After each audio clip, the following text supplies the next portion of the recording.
It's quite all right. Thanks for taking the time out of your day and coming and chatting with us today. We really appreciate it. So our third guest of the day, as I said, is going to be Richard Gephart. He is a 20-year Air Force veteran who went on to lead a massive operation at Amazon and now is the senior operations director at Chewy. So tell us about your journey. How was your transition out of the Air Force, Richard? It, I wouldn't say it was interesting. I'd say it like anybody else's.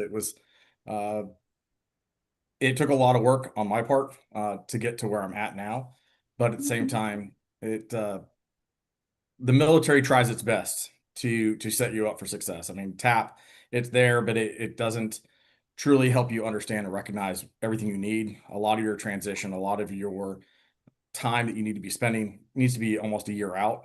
Um, so for me, I didn't realize that I didn't have a whole lot of mentors in that sense to help direct me and be successful there. But uh, I made sure that in my last year, I still tried to take every opportunity that I could to make sure I was set up. But I also ensured that every resume I put out there, it was as close to tailored as it possibly could be.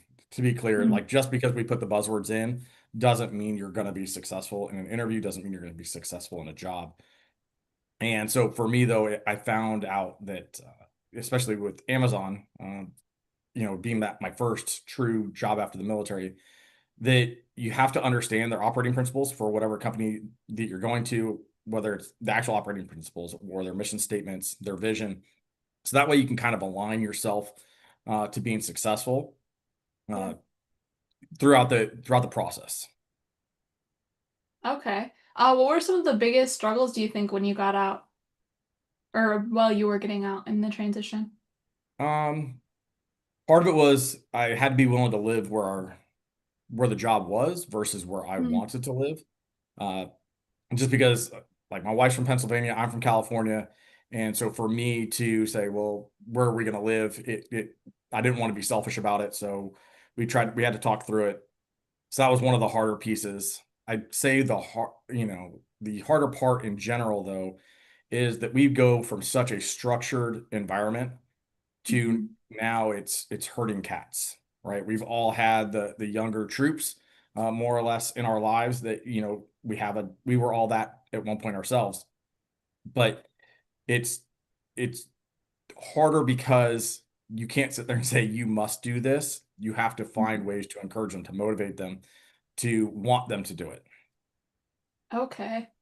Yeah, I'm sure I've heard that a lot, so that's going to be an interesting switch to go to. What was it like making the switch from the Air Force to such a big company like Amazon? Was that a huge culture shock?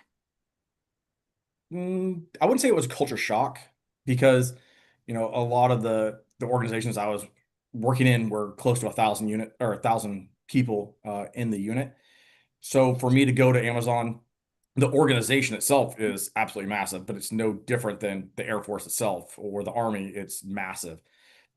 I think that the bigger thing though is that you're trying to shove all those people into call it 1 million square feet and Mhm. make it all work, make all those personalities work.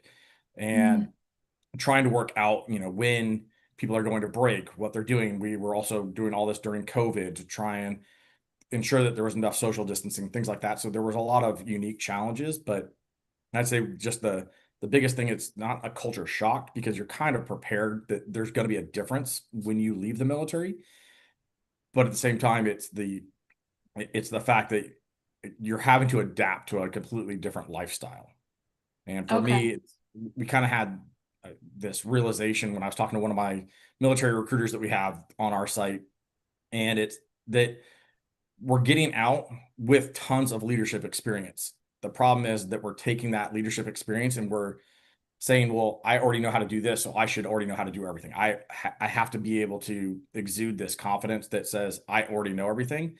And it's not that. We need to go in with that leadership experience. We need to teach, coach, develop, train others to build them up, but then be that consummate learner and constantly learning how to run the operation, how to make it better, to how to make ourselves better as we grow in that organization.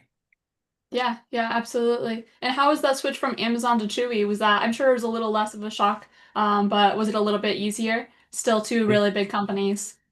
it was easier. I already had a general idea of what to expect. Most Okay. of the leadership team from Chewy came from Amazon.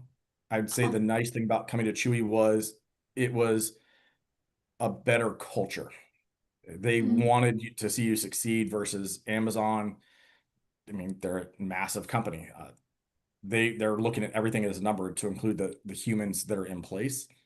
So they're going to push you hard. They're going to ride you hard. They pay you very well, to be clear, but they want results and they want them immediately. Chewy, I came on. I didn't go directly into an open building. I went into a launch building, so we were just opening it. So we had the Oh, ability wow. to ramp. So I had the ability to learn, and I've been with that building since we opened. So I've been able to be there and build the entire culture as we've gone along. I've gone to 7 other buildings now since being with Chewy, and Oh, I've seen the different cultures, the different practices, and seen just kind of how the different leaders interact, and noticing that our building just happens to be significantly different uh, because we've had that culture. We've had our almost all of our leaders have stayed. I want to say at least 50% of our leaders since we opened this building uh, 5 years ago. 50% of them are still with Chewy at this specific building. So we have the ability to have that longer tenure to sustain that better culture than we have in all of our other buildings. yeah. What kind of leadership things did you use to build that such a good environment from the start? You started something from scratch. What did you kind of go by to do that?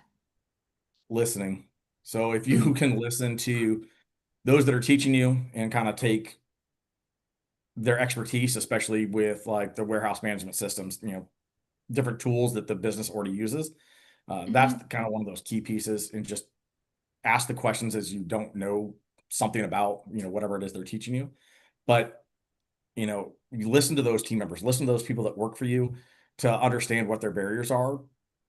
You don't assume that you know exactly what it is that they need solved because each person's barrier is different. I'm not saying solve 1,000 different people's issues, but if you can show that I think it's somebody there's a quote out there that nobody cares how much you know until you show how much you care. If you listen and you show that you care, you show that I'm trying to take care of the issues you have, they're more willing to trust you. They're more willing to work a little bit harder for you than they would in the past. Yeah. Okay, that makes sense. When you were applying for either one of these positions, what did you do to stand out? Because obviously, I'm sure hundreds of people were applying for the positions that you applied for. What were your tactics? Well, let's see. For Amazon, I got lucky that I reached out to a military recruiter, so it kind of helped narrow that funnel for me a little bit. And but beyond that, I immediately jumped into understanding their operating principles when I looked at it. I made sure that my resume had kind of those buzzwords in it, but those buzzwords as they were in there aligned to the results that I was trying to show on my resume. With Amazon, I had to start off with, I believe it was just a simple phone screen with the recruiter, but then I had to write an essay, and you get a very short amount of time to write this essay. Uh, and they're I don't think they're watching you on camera, but they say you have to do it on your own and all this other stuff. So for all I know, they secretly turn your camera on. I have no clue, but had to write something in, and I made it sure it was something I was passionate about while I was in the military that helped show breadth of experience, scope, responsibility, uh, you know, so that way they understood that I can take on a larger project than the average Joe sort of thing. And when my interview happened, they actually flew me down to Houston from North Dakota, and Oh, it was a panel interview. So 4 people uh, over the course of about 2 hours. I went to separate offices, and uh, they made their selection a couple of weeks later. Instead of the building that I was supposed to go to, the building that I actually had gone into to interview at, they kind of sniped me and took me into their building. But again, it came down to having the right stories, everything aligned to operating principles.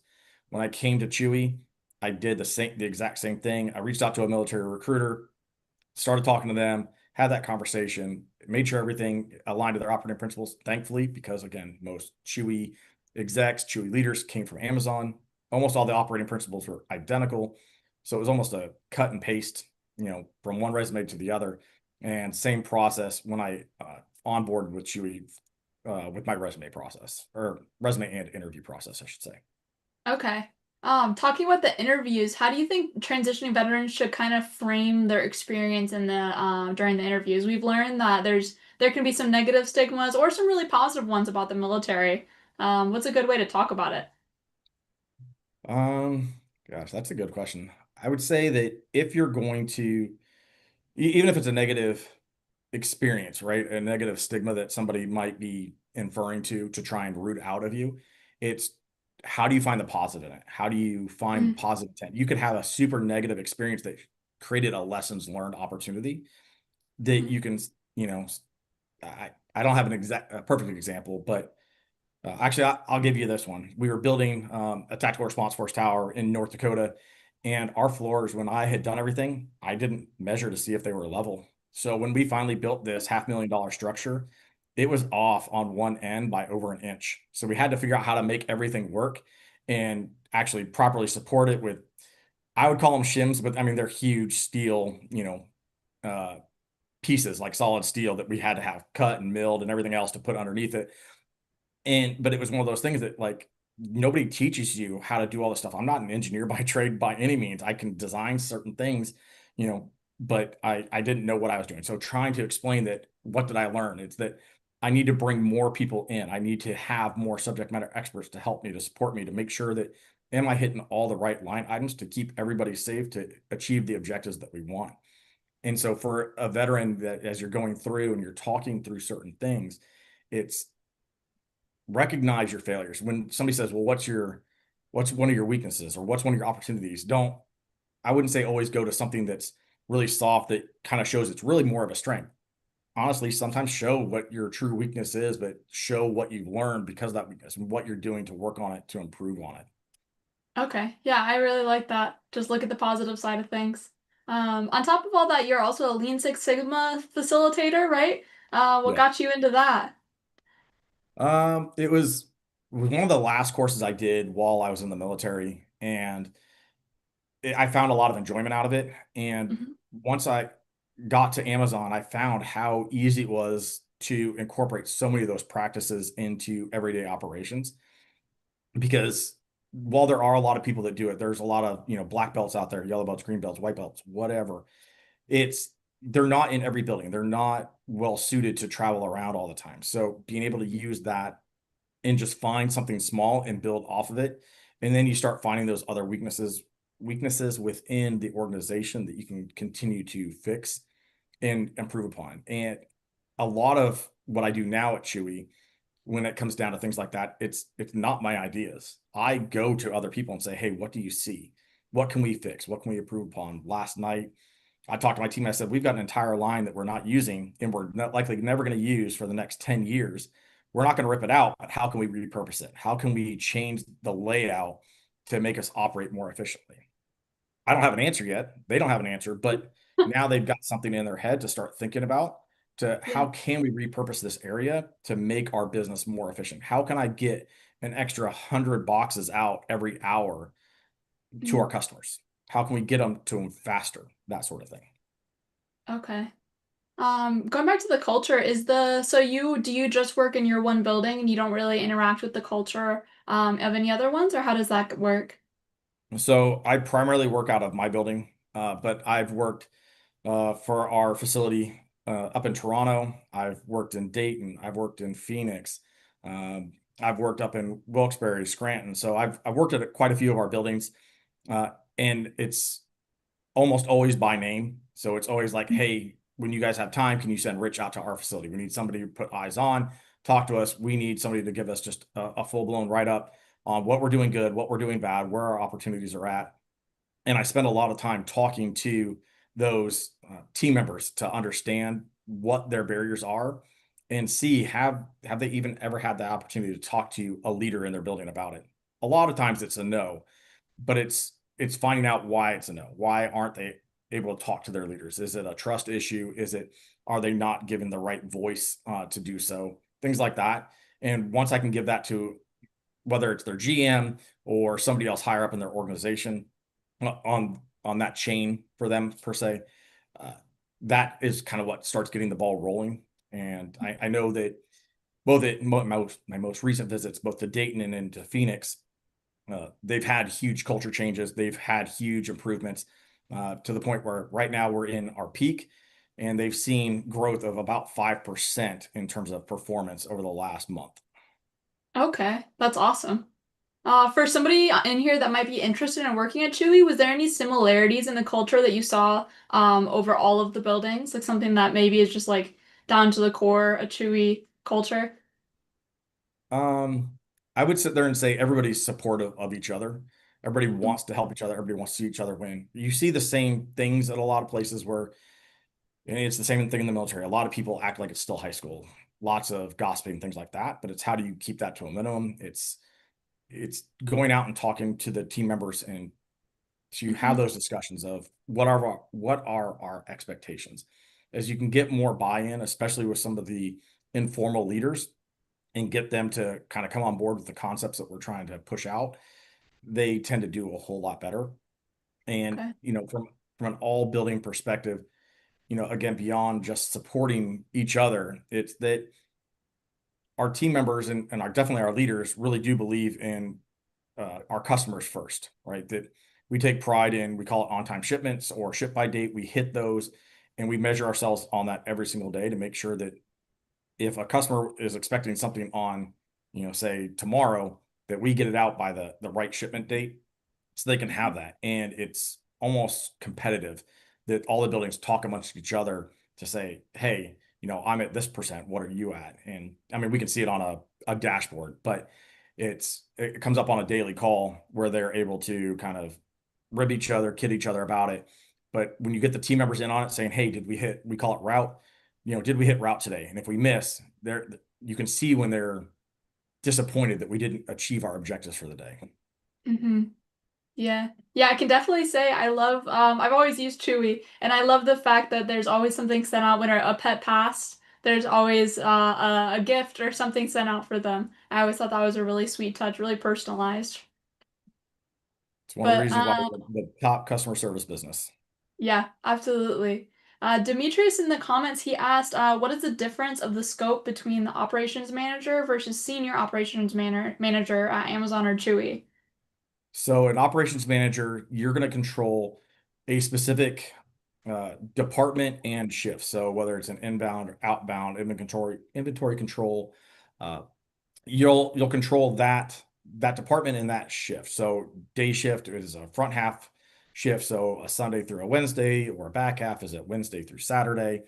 Hmm. Days versus nights. That's typically what your operations managers are going to be doing. Your senior operations managers are typically going to be overseeing the entire department or overseeing an entire component of a day. So for me, I oversee the entire component of a night shift, but I oversee both the inbound side, the outbound side, and inventory control. My peer, he does the same thing just on day shift. Uh, Okay. other buildings, they do it differently. Uh, they do their senior operations managers, they'll do one is just inbound and inventory control, the other one just does outbound. And then they split up their schedules where some days of the week they'll just work strictly a day shift, and then the rest of the week they'll switch over to a night shift or a split shift where they'll work, say, from noon to 10 at night. Okay. Sounds pretty flexible. Um, what's one military skill that didn't realize would transfer over to the corporate world? Oh, um, being it willing to work with ambiguity, right? It's one of those things that we have our operating instructions, we have, our manuals, our directives, everything else, everything that kind of paints everything in black and white for us in the military. A lot of that doesn't exist in the civilian world. We have to get it done and do it by any means necessary, just as long as it's not illegal, immoral, or unethical. And so a lot of times it's be willing to be adaptive, be willing to be flexible and change to what Mhm. the business needs are. And I'd say that a lot of times that the military, while we are very regimented, we are very structured, it's that not every time can everything, they say not every plan survives first contact. So, for us, it's that same sort of thing. We can have a plan in place in the civilian world where we think that this is going to work, and then one thing happens and it throws everything off. We've got a machine in our building that it'll crank out 5,000 units in a shift. And if it goes down, it's absolutely just chaos and having to make all sorts of changes. So always having to adapt and change, but still have to hit your overall goals to meet that customer experience. And so from the military side, it's, I wouldn't say patience, because you'll lose your mind at times where you're just like, oh my goodness, why is this not working? Why is this not going the way I want it to, or the way we need it to? But at the same time, it's understanding that everything can be fixed, everything can change. It's not life or death per se, uh, in the civilian world. On the actions that we take, will cause some sort of catastrophic loss. So be willing to fail, but fail fast and understand what caused you to fail, and then learn from it and grow. Yeah, yeah, I really like that advice. Hi, So could I Benji, ask a question about that real quick? yeah, yeah, go ahead. Yes. So my question is this, right? So I hear that there's a difference when it comes to, military, civilian organizations, and sure, we have learned that there's a second and third order effect to just about everything that we do in the service. But I would think that the organizations that we aspire to work for would have something similar that at least holds people accountable, because I imagine at some point the bottom line, means something. So if if what I'm understanding is, does this mean that, okay, in the military, right, you don't get it wrong right the first time, then you get some sort of corrective training, right? You'll learn it at some point. But in the civilian sector, are we saying like, okay, they're willing to kind of roll the dice essentially, uh just as long as it gets done, and they'll accept loss at a higher rate? And if so, how do they keep profit going? I would say, just using a place like Amazon, if they're willing to just to accept as much. I asked that because, as a senior, service member, I've been in for a good while. That's a concept that I'm trying to rack my brain around when it comes to managing service members and DoD civilians, which is a little different than what I'm hearing I might have to be prepared to do when I, separate. It sounds like I'm gonna have to be a little bit more, or not even a little bit, but a lot more flexible, and not take things as serious. And if, I guess, the management above me may not care as much, I should be able to just kind of let things be the way they are. That's just what I'm understanding. But if you could elaborate on that difference, because I want to make sense of it as much as I can, but um, I wanna know, where do they draw the line, essentially. So that's a good question. So they, I have yet to see them draw a line. And I say that because I've had somebody that had a huge software mistake that probably cost the company $10 million plus. They're still working for the company, right? So it's one of those things that it happens. But it's, what do we learn from it? I'm sure that that person was on, we would call it like a memorandum of expectations, or a PIP, which would be a performance improvement plan, things like that. But again, the intent is that we don't want to stovepipe everything to slow everything down. We don't want to slow down growth and initiatives just because we might make a mistake. Mistakes are made. We can hold people accountable, but it's what caused that mistake? Was it intentional? Did they intend to do this? Did they talk through it? A lot of this is not just, hey, I'm gonna turn the, let's say, the sorter off for an hour so I can collect a bunch more packages. I can put everything together. I can have everything set up, and then it can all go down the line together, and we can all go down there and just pack trailers and get all the product out. That's very intentional. That's very detrimental to the business, right? And it's not talking through it. But if it was, hey, I'm going to individualize each of these lanes so it'll flush one whole lane so I can keep these faster packers going, and I can intermittently turn on other lanes to make it go faster, to be a little bit more efficient, because I can see what's going on versus allowing the computer to designate what lanes to turn on at what time. That might be another one of those things that we can take that on as leaders at the fulfillment center level. And when we realize, oh, it would have been more efficient to let the machine do it. Okay, I let you do it once, got it. Let's not do that again, right? And we'll have that documented conversation to make sure that the individual is aware of it. Same thing for the team members. A lot of them are not going to be able to make those huge, large scale decisions on what can or can't happen. So I'm not as worried about them. It's just those higher level leaders that have a greater amount of responsibility that I do expect them to have some level of comfort of failing, as long as, we've talked through it, saying, okay, if you do this and if it fails, here's our next step. That I don't want them taking all that responsibility on themselves if we can avoid it. Yeah. Great question. Did that answer your question? Yes, it did. Thank you. Jeffrey. It just sounds like they got a little bit more uh creative control on how to get things done. And they're not afraid to take the chance. And I asked that question because I know I have a unique experience with. I was a regional fielding manager for the Army's Medical Material Agency, and I was charged with a project a part of an air medevac team to develop what was known as the noise immune stethoscope that ended up costing the Army almost $5 million in products that we had to scrap because the contract wasn't written the right way, and the manufacturer um, definitely used that loophole. So we had to send it to Ukraine back then. But the fallout was astronomical. You know, it wasn't something like, hey, lesson learned. It was like, yeah, lesson learned, but some of you guys are getting your heads chopped off at the same time.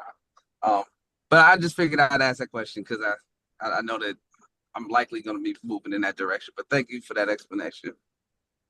You're welcome. Yeah, we appreciate it. Chris has a question as well. He asked, what's your approach when meeting your new teams? Uh, I mean, so when I've come on board with new teams, I'll use Amazon because that was a true. The team was already established; it was already there.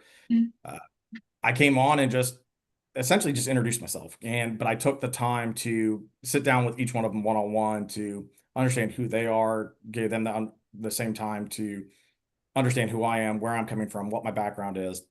But I had to show that what I'm conveying was sincere and genuine.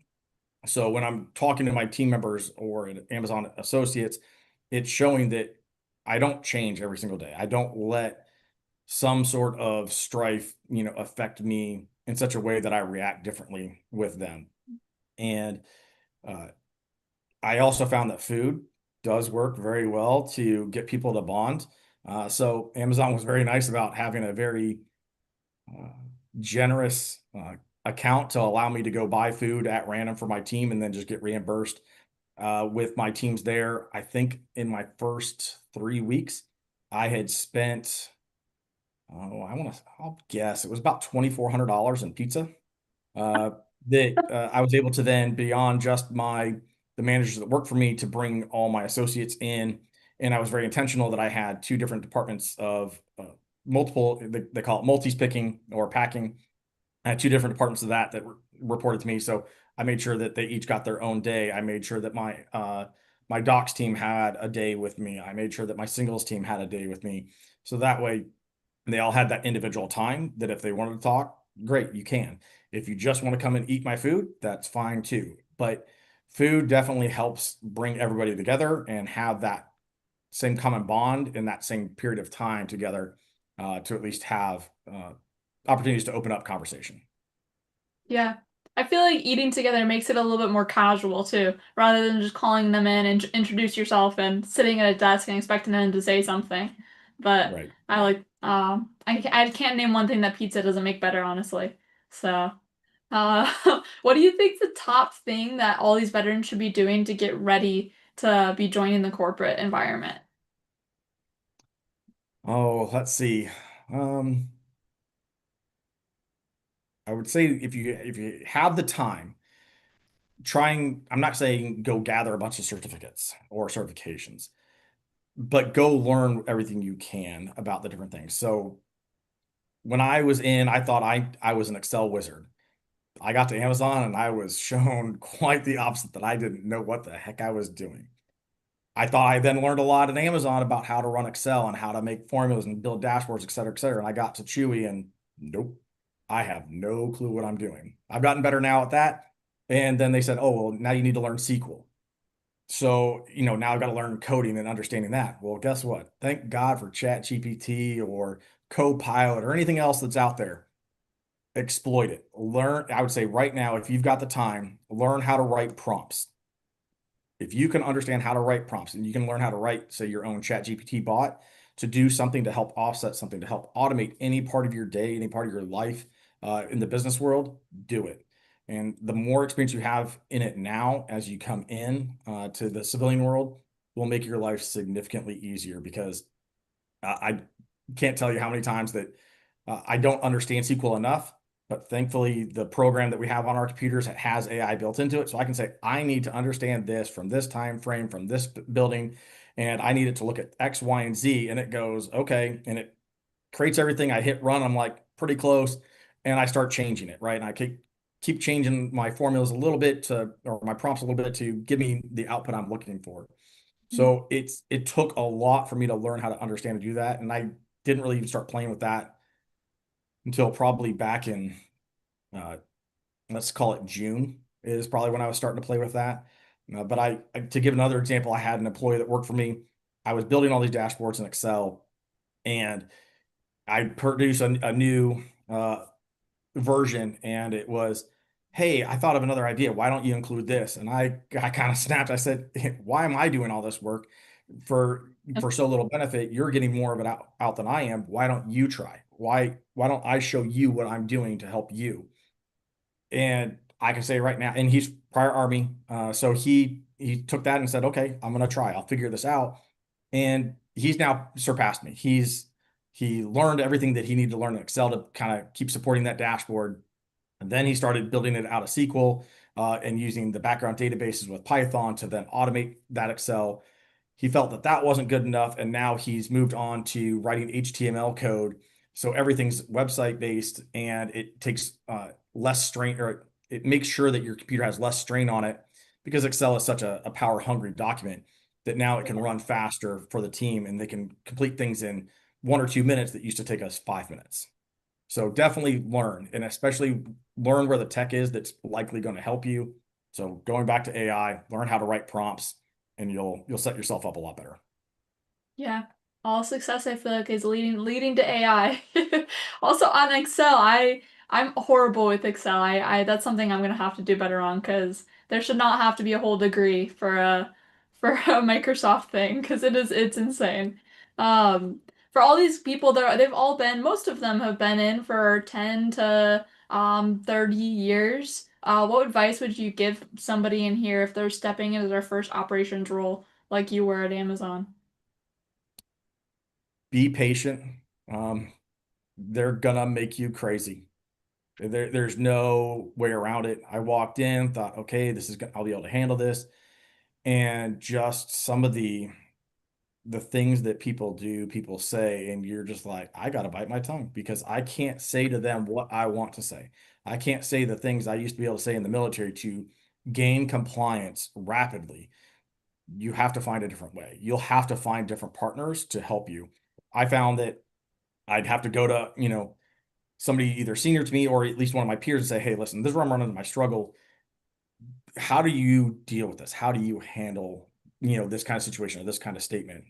Utilize human resources. We don't really have that in the military. Yeah, you got first sergeants and things like that, but they're not really HR trained to be that true stepping stone for you. So or sounding board, I should say, not stepping stone, but it's one of those things that you're gonna have to be patient because if you're not, it's gonna show 9 times out of 10 on your face that you're frustrated, and you're gonna have to, kind of rebuild that trust with that employee at some point in time. Yeah. Roy said verbal judo. I like that. Yeah, Yes, that's verbal pretty judo much it. is very clear. If you could go back to that, when you were applying for that job or when you first started in that job, would you say something to yourself that you think might have helped? Um, I'd say that going into it, it would just be don't wear yourself out, don't burn yourself out because it was pre-COVID. I lived 35-ish minutes away in Houston from where I was going to be working at, but I was trying to, live in a good area, a good school for my kids. So that wasn't a huge deal for me to drive that 35 minutes. I hadn't driven in Houston traffic. I hadn't driven in LA traffic in 15 plus years. So I kind of forgot what it was like to drive in huge, heavily populated cities. And that 35-minute drive every day to work ended up being almost an hour. And so now I've added an hour each way every single day.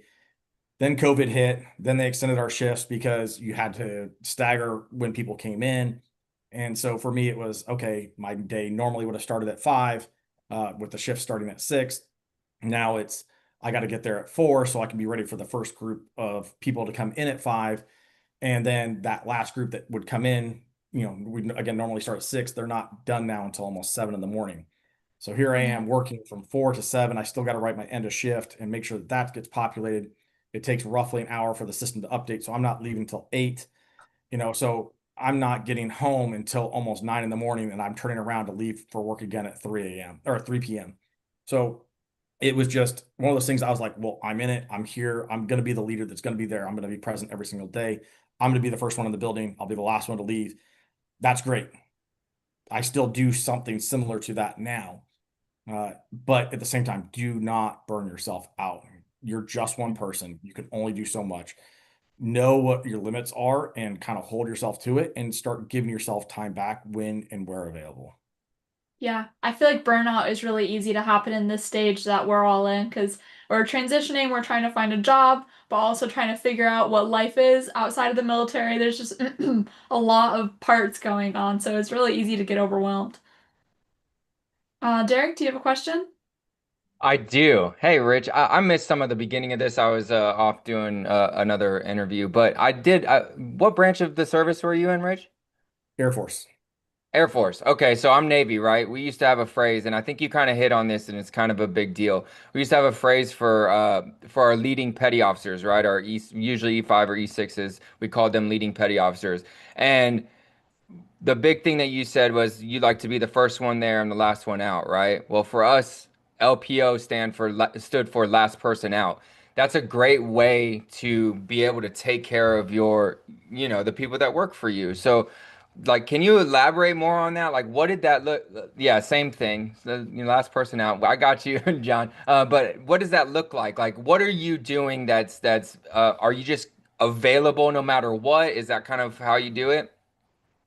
So yeah, I mean, to a certain extent, it's not that I'm the I mean, when I was on the operations floor, yes, I'd have my subordinate leaders, they'd be like, "Hey, you can go home. We're good. We got this." That's great, except for you're still here, right? I'm like, I want to make sure that you have everything that you need, but also if you have any questions, right? We've already written our bridge. We've already said why we were successful or why we failed for the day. But at the same time, I always felt it was nice when it's kind of like misery loves company. So I know you've already worked a long day, and being there by yourself, unless you really want to, wallow in your own self-pity because you failed, it's nice having somebody else there just to talk to, just to kind of get you through the day, and maybe sometimes shouldering some of that burden. If there's something I can take off your plate to get you out of here sooner, then let's do that. Let's help you get out the door sooner. Even in my position now, uh, I typically don't stay till my end of shift with my team because otherwise I'd be working 7 days a week, 10 plus hour days. So that's not possible. Goes back to that whole burnout thing. Realize where your limitations are. But I was working 2 until I say 10. It really is 2 to midnight. By the time I finally get off the floor and go home. Right now, with our peak, our holiday season, I'm working from 4 until at least 2, but I've told my team I'm available till 4 in the morning for you. I did that essentially all the way through last week's and through Saturday. And then on Sunday, I told my team I'm not coming in, but I'm available. So I'm online, my computer's open, I can run any file that they need, any tool that we have, and be available, but still asking questions. I was still asking questions at like 4:15 in the morning on Sunday, well, really Monday morning, to make sure that did they have everything they needed to make sure that is there something else I can do or something else I can take care of for them. But they knew I was there. And so I think for me, that's part of that last person out, last to leave, is that even if I'm not physically there, it's that I am available and present in the moment when they're working. But they also know they can call me, and I've had them do that when I was taking my daughter down to college in South Carolina. They called me at 3:30 in the morning, and I answered on the second ring. And there's like, I didn't expect you to actually answer. I'm here. I'm always here. That's awesome. That's definitely something I aspire to do as well if I ever have my own business. That's awesome, Rich. Thank you so much, dude. You're welcome. Appreciate the question. Demetrius, you have a question? Yes, Richard, thank you for answering my question earlier. You Yep, mentioned on-time deliveries, and I think you were probably alluding to like KPIs, key performance indicators. For correct. us in the military, we don't really like have that experience. Some of us may know about it, but not many. Can you elaborate on like how you set KPIs? Do you solicit like I guess allow your subordinate managers or associates to have buy-in? And how does that look? So the KPIs are typically going to be driven by business need. So like I'll use like the on-time delivery, the ship by date. That's going to be driven more by the system telling us when it has to be out. And but it's going to be based upon for us to hit it. That will be for my subordinate leaders to figure out what's the right method to get it out. Where should our staffing be? We do a lot of, we call it bottoms up planning. So we already know the total volume that we need to send out for the day. So how do we get there? We know that we need to have X number of multi pickers. I need X number of singles pickers. I need X number of singles packers. Okay, but how do I get there? I need to know what their rate is. So typically, what I'm going to do is I'm going to have it based upon a 4 week average. So it balances out the highs and lows from day to day, from week to week. It balances out the personality dynamics that happen within the building, that some people work better next to each other than others. So it's one day they might not do so well because of who's working next to them.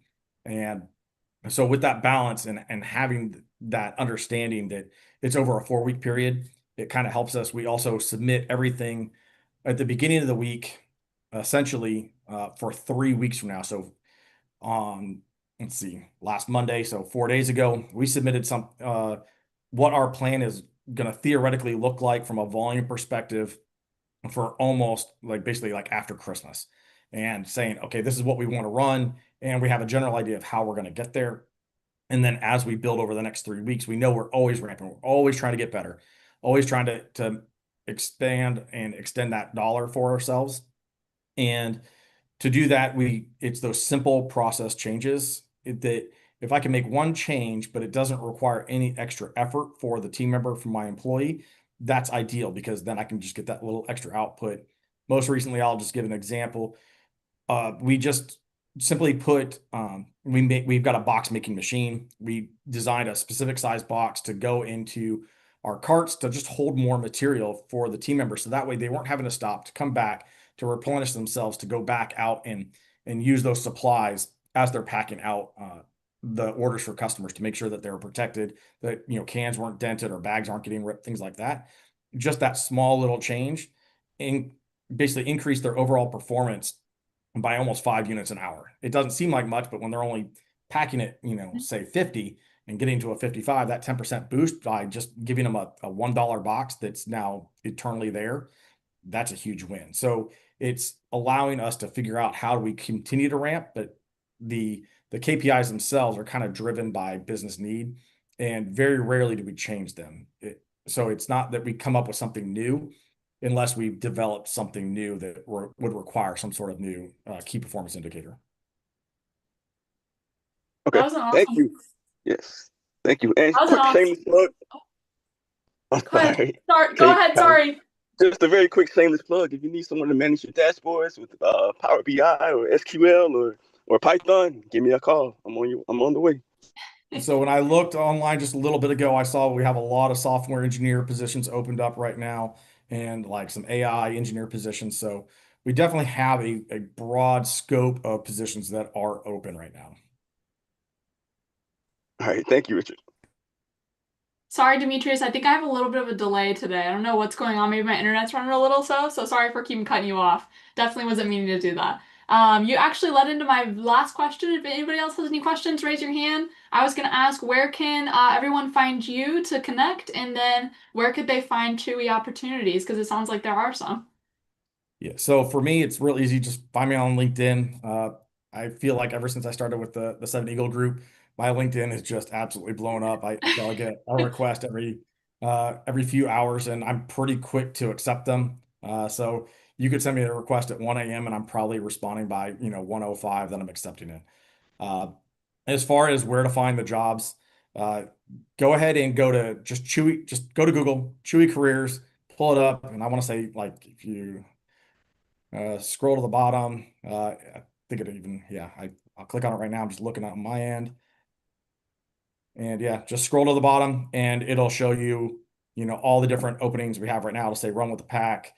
But like if you're a vet, and I mean veterinarian vet, like we have 36 opportunities open right now. Fulfillment Center's got 53, marketing and communications has 21, et cetera, et cetera. So a whole lot are out there. By all means, if you apply and it's something that you're passionate about, reach out to me. Well, before you apply, reach out to me, give me your resume because almost every job that's out there, doesn't matter where it is, if it's Amazon, it's Chewy, if you've got an insider that's getting your resume into the recruiters, you are more likely to get a chance to move on. I know a lot of companies use ATS. I specifically talked to our recruiters, and it is agreed upon that if a resume comes in through a referral, that it is reviewed by a human and not by ATS itself. Wow. That's awesome. Thank But you for offering I can at that. least That is a I can get you past that first gatekeeper. Yeah. Yeah, that's huge. I really, really hope everyone takes advantage of that. Thank you so much. Thank you for coming today as well. I really, really appreciate it. I think that's all I have to say. Lauren just put it in the chat, and I do think it's funny. You surprised us with the beard today. I was looking at your LinkedIn before you came, and you came, and I was like, "Whoa, that's not what I was expecting." Yes, I probably should update my LinkedIn picture at some point, but it's like I still did have a really good picture, so I do like that one. But if I ever figure out how to get the rest of the gray to come in, then I'll be good to go. Yeah, yeah. You'll just keep shocking everybody when you keep popping up on Zoom. Yep. Well, thank you so much. I'm sure you'll be getting a million more LinkedIn connections after this, including one from me. So appreciate you taking the time. Have a wonderful rest of your day, Richard. All right, you guys do the same. Yeah, see ya. Bye.